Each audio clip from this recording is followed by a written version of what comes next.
नमस्कार, जय हिंद साथियों। मैं हूं नीलेश सर। मां अंजनी कंपटीशन क्लासेस में आप सभी का स्वागत करता हूं। आप सभी, मैं आशा करता हूं कि आप सभी भी बहुत ही अच्छे होंगे और ठीक होंगे।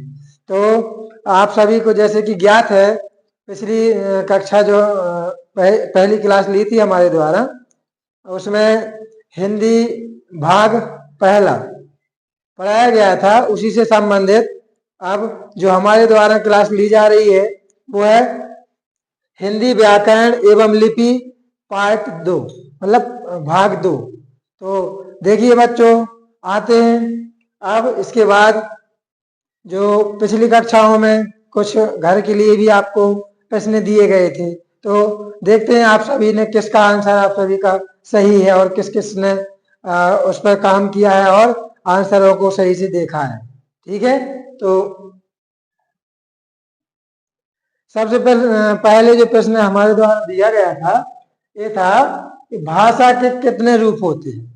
तो आप सभी ने जैसे कि 2, 3, 4 और 5, तो आप सभी लोगों ने कमेंट किया है। कुछ ने किया है 4, किसी ने लिखा है 3। तो आपको इसका सही आंसर बताएं। जैसा कि आप सभी को समझाया गया था कि मुख्य रूप से 2 तरीके के होते हैं। तो किसी बच्चों के जो आंसर है वो सही भी है, जैसे कि उन्होंने दिया क्या है, आंसर नंबर पहला 2 रूप, मौखिक रूप और दूसरा लिखित रूप। इसके बाद अगला प्रश्न था, मौखिक भाषा की आधारभूत इकाई किसे कहते हैं। तो पहला था शब्द, दूसरा ध्वनि, तीसरा वर्ण, चौथा था इनमें से कोई नहीं। तो ज्यादातर बच्चों ने सही आंसर दिया है और कुछ बच्चों का गलत आंसर था। तो मौखिक ध्वनि, जैसा कि मैंने समझाया भी था आप सभी को कि मौखिक भाषा की जो मुख्य ध्वनि आधारभूत इकाई होती है वो क्या होती है मेरे प्यारे बच्चों, ध्वनि होती है। ठीक है, तो सभी को इसका आंसर क्लियर हो गया जो भी कंफ्यूजन में थे, और अधिकतर बच्चों ने तो सही दिया था। ठीक है, इसके बाद अगला प्रश्न दिया गया था आप सभी के लिए, मौखिक भाषा का एक उदाहरण है। पहला है पत्रिका, कहानी, पत्र, रेडियो। अब इसमें भी ज्यादातर बच्चों ने सही आंसर दिया है, जैसे कि पत्रिका है, कहानी है, पत्र, रेडियो। तो मौखिक भाषा, मौखिक भाषा इसमें से कहाँ हमें सुनाई देती है, बताइए। पत्रिकाओं में क्या होती है, लिखित भाषा। कहानी लिखित भाषा, पत्र लिखित भाषा। तो आंसर क्या होगा मेरे प्यारे बच्चों, रेडियो। रेडियो से हम मौखिक आवाज सुनते हैं ना, ध्वनि सुनते हैं। अगला प्रश्न है, लिखित भाषा का एक उदाहरण है। अब अभी आप लोगों को पहली कक्षा में भी समझाया गया था कि लिखित भाषा क्या है, अर्थात अपने शब्दों को लिखना, वर्ण को लिखना। तो पहला है भाषण, वार्तालाप, टेलीविजन, समाचार पत्र। अब आप लोगों ने भाषण, कहीं भी भाषण सुनते हैं, कोई भी नेता या राजनेता द्वारा भाषण दिए जाते थे, तो मौखिक हो गई। इसके बाद वार्तालाप, एक दूसरे से वार्तालाप करना, जैसे मैं आपसे क्या एक संवाद कर रहा हूं, वार्तालाप। तो इसमें क्या कोई लिखित भाषा है, ये भी क्या है, मौखिक भाषा। टेलीविजन, टेलीविजन पर जो भी टेलीविजन पर नृत्यक रहते हैं या अभिनेता रहते हैं या वो इसके बाद जो अगला आंसर है, इसका आंसर होगा समाचार पत्र। ठीक है, इसको समाचार पत्र को क्या करते हैं, लिखित भाषा में लिखते हैं। तो ये आंसर भी आप लोगों का सही था, अधिकतर बच्चों का। अगला है, लिखित भाषा की आधारभूत इकाई किसे कहते हैं। ध्वनि, वर्ण, शब्द, पत्रिका। अब लिखित भाषा है, उसकी आधारभूत इकाई क्या बताई थी हमने, मौखिक भाषा की ध्वनि, और इसकी क्या थी, वर्ण। जब हम कोई भी लिखते हैं लेखा, जैसे कि कोई भी कहानी लिखते हैं, एकांकी लिखते हैं, नाटक लिखते हैं, तो क्या है, वर्ण का ही तो उपयोग करते हैं। तो इसके बाद अब आज की क्लास यहां से प्रारंभ होती है। ठीक है मेरे प्यारे बच्चों, तो इसके अलावा जो पहली कक्षा में हमने पढ़ा था, भाषा क्या है, भाषा के क्या प्रकार होते हैं, ठीक है, और भाषा क्यों आवश्यक है, ठीक है। इसके बाद आज की क्लास में पढ़ेंगे भाषा के अंग। तो पहला भाषा के अंग, जैसे कि भाषा में क्या क्या जरूरी होता है, तो उसके बारे में हमें बहुत ही गहन अध्ययन करना है, बहुत ही विस्तृत तरीके से समझना है, ठीक है। तो भाषा के मुख्य 5 अंग होते हैं। कितने होते हैं? 5 अंग। पहला है ध्वनि, फिर है वर्ण या अक्षर, फिर इसके बाद पद, ठीक है, शब्द और वाक्य। 5 प्रकार के हमारे अंग होते हैं, भाषा के अंग और व्याकरण के अंग, ठीक है। इसके बाद सबसे पहले जो ध्वनि है, ध्वनि समझते हैं। जब हम सबसे पहले अपने मुंह से कुछ भी आवाज निकालते हैं, ठीक है, कुछ भी आवाज निकालते हैं तो वह ध्वनि या साउंड कहलाती है, ठीक है। तो ध्वनि भाषा का मूल है। भाषा का जो मूल इकाई है वो होती है ध्वनि। ये आपको पहले भाषा में भी बता दिया गया था।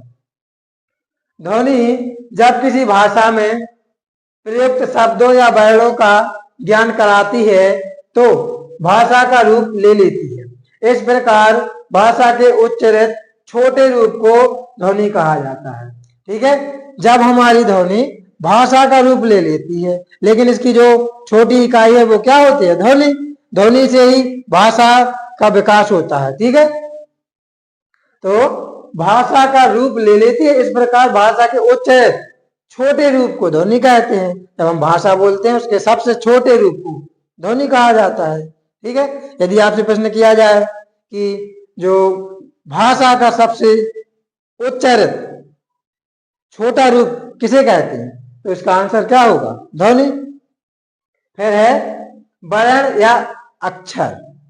वर्ण या अक्षर। अक्षर, अक्षर का मतलब होता है क्या? अक्षर, ठीक है, जिसका कभी क्षर नहीं होता, ठीक है। तो जिन्हें कभी भी मिटाया ना जा सके, ठीक है, उसको तोड़ा ना जा सके, यही तो अक्षर है। मुख से उच्चारित ध्वनियों के प्रतिनिधि वे छोटे छोटे चिन्ह जो भावों को अभिव्यक्ति और अर्थ प्रदान करते हैं वर्ण कहलाते हैं। जैसे अ, बड़ा अ, ख, क, ख, ग आदि, ठीक है। तो मुख से उच्चारित ध्वनियों की, ठीक है, जो मुख से हम ध्वनि निकाल रहे हैं इनका प्रतिनिधि करते हैं, प्रतिनिधित्व करते हैं। क्या? जैसे ध्वनि हमारी क्या निकली? अ, ठीक है, अ निकली तो इसमें एक वर्ण हो गया। क्या हो गया? वर्ण। तो सबसे पहले तो इनका प्रतिनिधि कौन करता है? ध्वनि। ध्वनि से मिलकर तो वर्ण बनते हैं, ठीक है। तो एक सार्थक ध्वनि को ही वर्ण कहते हैं, ठीक है। मेरे प्यारे बच्चों, यहां तक आप सभी को क्लियर हो गया, ठीक है। ध्वनि किसे कहते हैं, वर्ण किसे कहते हैं, अक्षर जिसे कभी क्षय ना किया जा सके, ठीक है। आगे अब देखिए शब्द। शब्द क्या है? अब शब्द, शब्द यदि कहा जाए तो भाषा की सबसे छोटी सार्थक इकाई, भाषा की सबसे छोटी सार्थक इकाई शब्द कहलाती है, ठीक है। सार्थक ध्वनियों का वर्ण समूह शब्द कहलाता है। जो हमारे अभी वर्ण और ध्वनि समझी है उनके एक व्यवस्थित सार्थक, सार्थक का मतलब होता है, क्या होता है सार्थक का मतलब? सार्थक का मतलब होता है सार्थक, सार्थक, ठीक है। अर्थात अर्थ के सहित, वो भी कैसा? व्यवस्थित समूह, तो उसको शब्द कहते हैं, ठीक है, जिनका एक मतलब निकलता हो, ठीक है, वही शब्द कहलाते हैं। अब एक अक्षर अथवा अधिक अक्षरों के सार्थक समुदाय को कैसा? अभी मैंने बताया था आप लोगों को कि समुदाय होना चाहिए तो कैसा होना चाहिए? एक सार्थक जिसका अर्थ निकले, ठीक है। शब्द का नाम दिया जाता है, इसी को ही शब्द का नाम दिया जाता है, ठीक है। तो जैसे कि उदाहरण में राम, कमल, घर, लड़का, डॉट डॉट आदि। ठीक है, तो सार्थक शब्दों का समूह, सार्थक वर्णों का समूह, सार्थक ध्वनियों का समूह शब्द कहलाता है। ठीक है, अब शब्द का यदि कोई भी इसको उल्टा करके लिख दें तो क्या होगा, फिर कोई अर्थ निकलेगा क्या?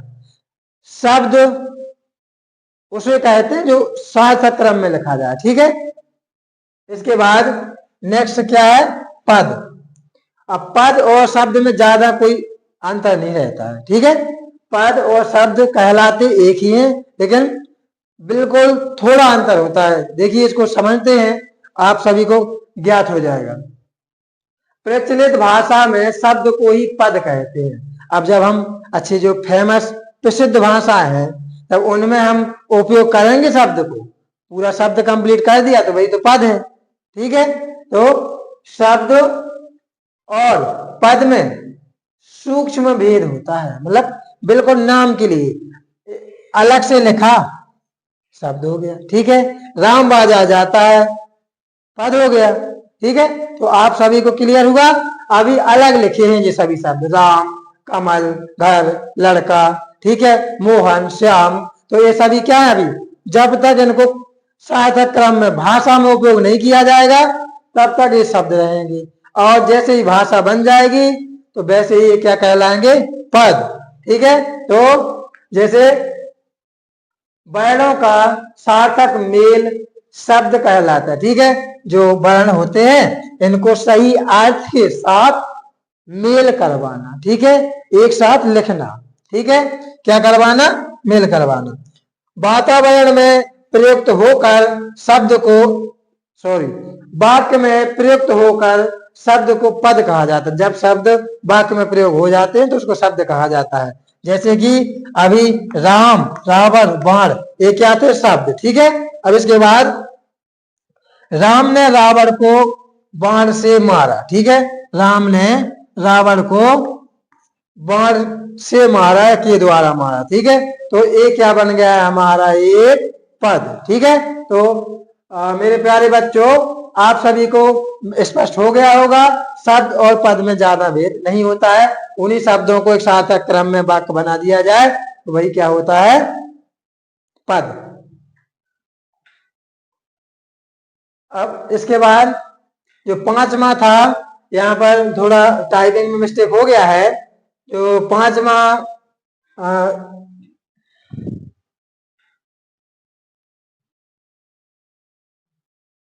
जो पांचवा प्रकार था वो था वाक्य। ठीक है, तो ये टाइपिंग में थोड़ा मिस्टेक हो गया है। तो पांचवा है क्या, वाक्य। जब किसी जो वर्ण है, शब्द है, पद है, इनको सही तरीके से वाक्य के उपयोग में किया जाए और पूरा पैराग्राफ या कहानी या लेखक, एकांकी नाटक पूरा बनाया जाए तो इनको पूरा वाक्य के समूह को, ठीक है, शब्दों के समूह को ही क्या कहते हैं, वाक्य। ठीक है, इसके बाद अब अगला जो हमारा टॉपिक है वो क्या है, लिपि। ठीक है, अब बहुत ही अच्छे तरीके से आप सभी लोगों ने अभी तक, जैसे कि कक्षा 12वीं तक आप लोग पढ़ते आ रहे हैं भाषा। ठीक है, भाषा आप लोगों ने पढ़ा होगा, कक्षा 12वीं में भी है और 8वीं 9वीं में भी है। ठीक है, तो कक्षाओं में भी आपने पढ़ा होगा, तो आप सभी को इतना तो आते ही होगा कि लिपि क्या है। ठीक है, तो लिपि को अब हम प्रतियोगी परीक्षाओं के हिसाब से देखते हैं। ठीक है, लिपि भाषा का प्रयोग करते समय हम सार्थक ध्वनियों का उपयोग करते हैं। इन्हीं मौखिक ध्वनियों को जिन चिन्हों द्वारा लिखकर व्यक्त किया जाता है वे लिपि कहलाते हैं। ठीक है, जैसे हिंदी व संस्कृत भाषा की लिपि देवनागरी। अब लिपि ये तो आपको बहुत ही छोटे शब्दों में है। ठीक है, लिपि, लिपि का अर्थ होता है क्या, जब हमारी ध्वनि और भाषा होती है, जब तक हम मुंह से उनको बोलेंगे, ठीक है, जब तक कोई लिखित रूप नहीं होगा तब तक हम उसको भाषा कहते हैं। ठीक है, जैसे ही हमने उसको चिन्हों के द्वारा, अपनी जो ध्वनि है हमारी, उनको क्या, चिन्हों के द्वारा और प्रतीक चिन्हों के द्वारा जैसे ही हम लिखते हैं ठीक है, तो लिपि कहलाती है। लिपि अर्थात लिखने के ढंग को ही लिपि कहते हैं। ठीक है, जैसे कि अगर हम कोई भी अक्षर या चिन्ह को लिखते हैं तो उसको हम लिपि कहते हैं। ठीक है, उसके तरीके को, जैसे कि हमारी जो हिंदी व संस्कृत भाषा है, इसकी लिपि क्या है? देवनागरी। ठीक है, संस्कृत को और हिंदी को देवनागरी लिपि में लिखते हैं, और देवनागरी लिपि बाएं से लेकर बाएं से दाएं तक लिखते हैं। ठीक है, बाएं से शुरुआत करते हैं और दाएं तक। ठीक है, इसके बाद अंग्रेजी भाषा की लिपि रोमन, पंजाबी की लिपि गुरुमुखी और उर्दू की लिपि फारसी होती है। ठीक है, अब इसको जैसे यदि हम लिख के बताएं तो सबसे पहले है अपना देवनागरी लिपि। ठीक है, कौन सी थी? देवनागरी लिपि। तो देवनागरी लिपि तो हम लोग सभी पढ़ते आ रहे हैं, जैसे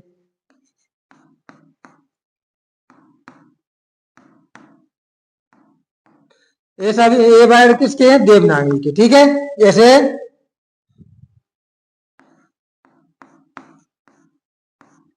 गीता खाना खाती है। ठीक है, ये उदाहरण हो गया किसका? देवनागरी लिपि का। ठीक है, इसके बाद आप लोगों ने देखा होगा कि जो संस्कृत है, तो संस्कृत भी हमारे पुराने प्राचीन वेद भी और रामायण महाभारत गीता भी संस्कृत में ही लिखी गई थी, तो इनकी देवनागरी लिपि हमने देखी है। इसके बाद जैसे कि रोमन संख्या। ठीक है, रोमन में हमने जैसे कि लिखा गीता खाना खाती है। ठीक है, तो एक इसका उदाहरण है, ये उदाहरण है हमारी रोमन लिपि का। ठीक है, ऐसा ही पंजाबी की जो लिपि होती है वो गुरुमुखी और उर्दू की फारसी लिपि होती है। ठीक है, अब कुछ लिपियां और भाषाएं यहां समझते हैं। ठीक है, हिंदी, संस्कृत, मराठी, ठीक है, कन्नड़, तेलुगु, तमिल, ये सभी क्या है? हमारी देवनागरी लिपि में लिखी गई है। ठीक है, इसके बाद पंजाबी की लिपि है गुरुमुखी, उर्दू की लिपि है फारसी। तो ये सभी आप लोगों को बहुत ही अच्छे तरीके से सीखना है। अरबी, अरबी की जो लिपि है वो अरबी ही। ठीक है, बंगला की बंगला लिपि, अंग्रेजी, जर्मन, फ्रेंच, स्पेनिश की क्या है? ये सभी रोमन लिपि में लिखी गई है। ठीक है, जो अंग्रेजी लिपि है, फ्रेंच है, विदेशी भाषा है ये सभी। ठीक है, भारत में अनेक भाषाएं बोली जाती है।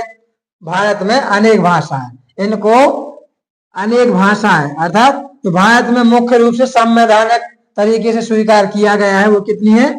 22 भाषाएं। ठीक है, हमारे भारत के संविधान ने केवल 22 भाषाओं को ही स्वीकृति दी है। ठीक है, वैसे भाषाएं और बोलियां लगभग 19,900 के लगभग है पूरी भाषा। ठीक है, सभी भाषाओं में से 650 बोलियां हैं और सबसे 121 भाषाएं हैं। इसके अलावा जो संविधान द्वारा स्वीकृत की गई है वो क्या है? हमारी हिंदी, संस्कृत, पंजाबी, उर्दू, कश्मीरी, बांग्ला, उड़िया, तेलुगु, असमिया, सिंधी, गुजराती, बोडो, डोंगरी, मैथिली, संथाली, मणिपुरी, कोंकणी। ठीक है, तो आदि सभी 22 भाषाएं संविधान द्वारा स्वीकृति दी गई थी। ठीक है, अब एक कब दी गई थी? ठीक है, तो ये दी गई थी अपनी 17 नवंबर 1949 को। ठीक है, तो संस्कृत 14 सितंबर 1949 को देवनागरी लिपि को दिया गया था, 17 नवंबर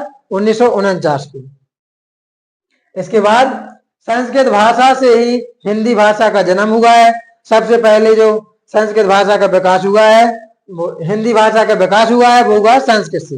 पहले थी कौन सी? हमारी वैदिक संस्कृत। सबसे पहले कौन थी? वैदिक संस्कृत। संस्कृत दो प्रकार से पढ़ी जाती है। ठीक है, वैदिक और लौकिक। वैदिक संस्कृत और लौकिक संस्कृत। ठीक है, वैदिक संस्कृत में हमारे वेदों की रचना हुई है। इसके अलावा जो लौकिक संस्कृत है, इसमें हमारी रामायण और गीता, महाभारत आदि लौकिक संस्कृत में रचना की गई थी। इसके बाद जो हिंदी का विकास हुआ था, इसके बाद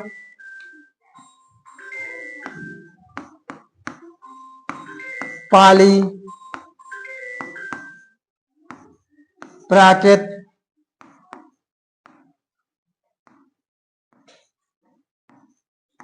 अपभ्रंश, इसी को खड़ी बोली भी कहते हैं, ठीक है। और इसके बाद हमारा हिंदी का विकास हुआ था, ठीक है। तो मेरे प्यारे बच्चों, यहां तक आप सभी को समझ में आया। 14 सितंबर 1949 को हिंदी को संविधान में भारत की राजभाषा स्वीकार की गई थी। 14 सितंबर 1949 को, ठीक है। प्रतियोगी परीक्षाओं में आपसे पूछा जाएगा कि जो हिंदी भाषा है उसको हमारे संविधान ने कौन से सन में और कब स्वीकृति दी थी। तो 14 सितंबर 1949 को, ये याद रखना है। इसके बाद मातृभाषा, प्रादेशिक भाषा, अंतर्राष्ट्रीय भाषा, राजभाषा। और मातृभाषा वह भाषा जिसमें बालक अपने परिवार से, जिसे बालक अपने परिवार से अपनाता है वह सीखता है, मातृभाषा कहलाती है, ठीक है। दूसरे शब्दों में, बालक जिस परिवार में जन्म लेता है उस परिवार के सदस्यों द्वारा बोली जाने वाली भाषा वह सबसे पहले सीखता है, यही मातृभाषा कहलाती है, ठीक है। मातृभाषा, जब कोई भी बालक जन्म लेता है और अपने परिवार और समुदाय से, ठीक है, और अपने पर्यावरण से जिस भाषा को ग्रहण करता है, सीखता है, उसी को मातृभाषा कहते हैं। यह मातृभाषा को मूल भाषा भी कहते हैं और यह मनुष्य की सांस्कृतिक और जातीय और व्यवहारिक भाषा भी होती है और मूल भाषा, प्रथम भाषा भी कही जाती है। फिर है प्रादेशिक भाषा, ठीक है। प्रादेशिक भाषा अर्थात प्रदेश में बोली जाने वाली भाषा को ही प्रादेशिक भाषा कहते हैं। जब कोई भाषा एक प्रदेश में बोली जाती है तो उसे प्रादेशिक भाषा कहते हैं, ठीक है। किसी भी राज्य में जिस भाषा का उपयोग किया जाता है उसको प्रादेशिक भाषा या राज्य भाषा कहते हैं, ठीक है। फिर अब अंतरराष्ट्रीय भाषा अर्थात जो जब कोई भाषा विश्व के 2 या 2 से अधिक राष्ट्रों द्वारा बोली जाती है तो वह अंतरराष्ट्रीय भाषा कहलाती है, जैसे कि अंग्रेजी, ठीक है। वह भाषा जो कई देशों में संपर्क भाषा के रूप में उपयोग की जाती है और कई देशों द्वारा, अनेक देशों द्वारा उपयोग में लाई जाती है, उसको अंतरराष्ट्रीय भाषा कहते हैं। इसके बाद जो है हमारी क्या है, राजभाषा। वह भाषा जो देश के कार्यालयों व राजकाज में प्रयोग की जाती है उसे राजभाषा कहते हैं, ठीक है। जैसे भारत की राजभाषा अंग्रेजी तथा हिंदी दोनों है, ठीक है। राजभाषा अर्थात राजकाज की भाषा, ठीक है, जिसमें किसी भी देश के प्रशासनिक कार्य किए जाते हैं, ठीक है, उसी को क्या कहते हैं, राजभाषा कहते हैं। हमारे भारत की राजभाषा है, वैसे तो 22 राजभाषा है, लेकिन अंग्रेजी और हिंदी, ठीक है, अधिकतर राजभाषा के रूप में हिंदी का उपयोग किया जाता है और कुछ जगह जैसे अदालत हुआ, ठीक है, और कुछ विधेयक पारित होते हैं तो वहां पर अंग्रेजी का उपयोग किया जाता है। अब है राष्ट्रभाषा। राष्ट्रभाषा जब कोई भाषा किसी राष्ट्र के अधिकांश प्रदेशों के बहुमत द्वारा बोली व समझी जाती है तो वह राष्ट्रभाषा कहलाती है।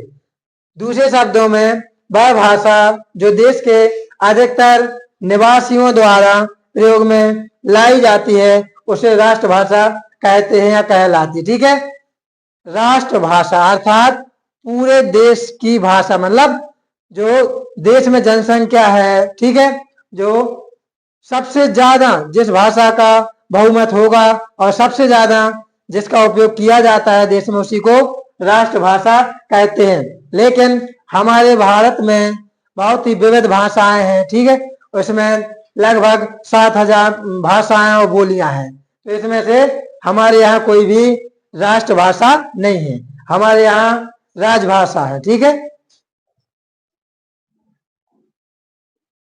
इसके बाद तो मेरे प्यारे बच्चों और मेरे प्यारे साथियों, जो मेरे द्वारा आज आपको समझाया गया है, आशा करता हूं कि आप सभी को बहुत ही अच्छे से समझ में आया होगा।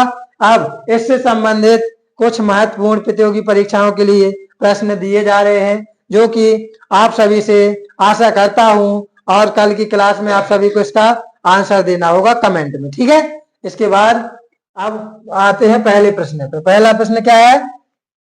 संस्कृत की लिपि अभी आप सभी को बताया है। ठीक है, तो आप लोगों को कमेंट में बताना है, गुरुमुखी, देवनागरी, फारसी या बांग्ला। आप सभी को कमेंट में इसका आंसर देना है। अगला प्रश्न है हिंदी भाषा की लिपि। हिंदी भाषा की लिपि कौन सी है आपको कमेंट करना है, गुरुमुखी, देवनागरी, फारसी, बांग्ला। ठीक है, तो इन सभी का आपको इस प्रश्न का भी कमेंट में आंसर देना है। इसके बाद अगला प्रश्न है मलयालम भाषा को शास्त्रीय भाषा का दर्जा किस वर्ष प्राप्त हुआ था? जो मलयालम भाषा है इसको शास्त्रीय भाषा के रूप में कब स्वीकार किया गया था? 2012, 2013, 2014, इनमें से कोई नहीं। ठीक है, अगला प्रश्न है भारतीय संविधान ने देवनागरी लिपि में हिंदी को संघ की राजभाषा घोषित किया था, कब किया था? ये आप सभी को कमेंट करना है। जैसे 1952, 1949, 1955, 1951। आप सभी से आशा करता हूं कि आप सभी को मेरे द्वारा समझाया गया आपको बहुत ही पसंद आया होगा, और ऐसी ही कोशिश करता रहूंगा कि आप लोगों की जो प्रतियोगी परीक्षाएं हैं इनमें आपको कोई भी प्रॉब्लम ना हो, कोई भी समस्या ना हो। तो आप सभी से विदा लेता हूं, और जो आज का भाग 2 था, इसके बाद अगली क्लास में भाग 3 पढ़ाया जाएगा। आप सभी को धन्यवाद। जय हिंद, जय भारत।